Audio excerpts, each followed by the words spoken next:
لنفسك شخصية كويسة، مش لازم تبقى جامد على الناس. أنا عايزك تبقى جامد على نفسك أنت.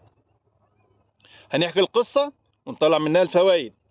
عبد الله بن الزبير رضي الله عنه كان ليه مزرعة في المدينة المنورة، جنب مزرعة بيملكها معاوية ابن أبي سفيان، ده كان خليفة للمسلمين في وقتها، خليفة في دمشق.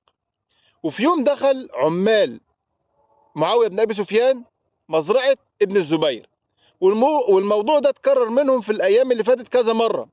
الموضوع ده ضايق ابن الزبير، وكتب رسالة لسيدنا معاوية اللي هو كان خليفة المسلمين في الوقت ده، وكان بينهم في الوقت ده عداوة. قال ايه في الكتاب بقى؟ اسمع عبد الله بن الزبير قال ايه لمعاوية. قال له: يا ابن هند آكلة الأكباد، أما بعد فإن عمالك دخلوا إلى مزرعتي فمرهم بالخروج منها، أو فالذي لا إله إلا هو ليكونن لي معك شأن.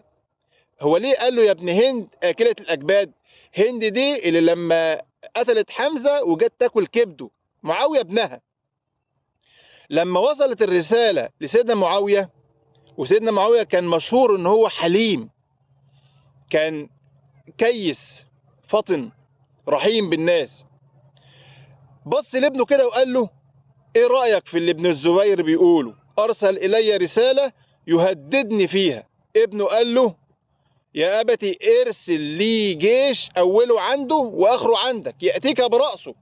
الشباب برضه متهور يعني. معاوية قال له ايه؟ قال له: بل خير من ذلك زكاة واقرب رحمة. فكتب رسالة لعبد الله بن الزبير بيقول له فيها: من معاوية ابن ابي سفيان الى عبد الله بن الزبير ابن اسماء ذات النطاقين. لو تفتكروا اسماء لما شقت النطاق بتاعها نصين في الهجرة، عبد الله ابنها. اما بعد فوالله لو كانت الدنيا بيني وبينك لسلمتها إليك، ولو كانت مزرعتي من المدينة إلى دمشق لدفعتها إليك، يعني هديها لك. فإذا وصلك كتابي هذا فخذ مزرعتي إلى مزرعتك وعمالي إلى عمالك، فإن جنة الله عرضها السماوات والأرض.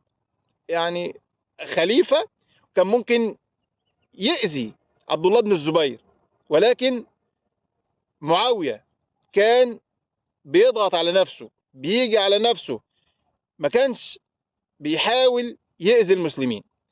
فلما قرأ ابن الزبير الرسالة بكى حتى بل لحيته، وجهز نفسه وسافر لمعاوية في دمشق، وراح وقبل راسه، بس راس معاوية هناك، وقال له: لا أعدمك الله حلما أحلك في قريش هذا المنزل.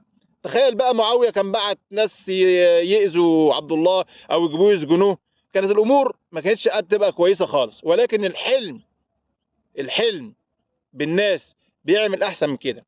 وانت دايما تقدر تمتلك القلوب بحسن تعاملك معاهم. وافتكر دايما ان اللي عايز صاحب من غير عيب هيفضل طول عمره وحيد، واللي عايز زوجة من غير نقص هيفضل طول عمره عايش من غير جواز. ومن ابتغى قريبا كاملا عاش قاطعا للرحم. مش كل مرة حد يغلق فيك ترد، ومش كل حق بيتاخد بالقوة، في حقوق بتتاخد بالحلم. عايزين نربط القصة ببناء الذات.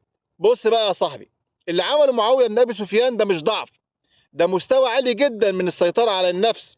احنا بنفتكر ان القوة انك ترد بسرعة، انك تكسب الجدال، انك تثبت انك صح، بس الحقيقة اعلى درجات في بناء الذات انك تتحكم في رد فعلك مش في رد فعل غيرك. في فرق كبير بين واحد بيكسب كل خناقة وواحد مش محتاج يخش خناقة اصلا. الاول بيستهلك نفسه والتاني بيبني نفسه.